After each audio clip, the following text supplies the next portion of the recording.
Dickson Job akiokota kutoka kwa mashabiki baada ya kufanya vizuri.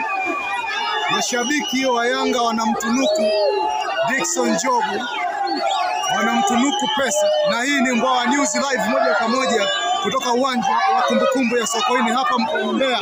Dickson Job anaokota, mashabiki wanampa. Huu ni upendo wa hali ya juu kweli. Tupo live hapa Sokoine baada ya ushindi wa magoli 5-0 dhidi ya Tanzania Prison. Dickson Job yupo anaokota pesa live kabisa hapa. Mashabiki upendo mkubwa kweli, na yeye anatoa 5 hapo.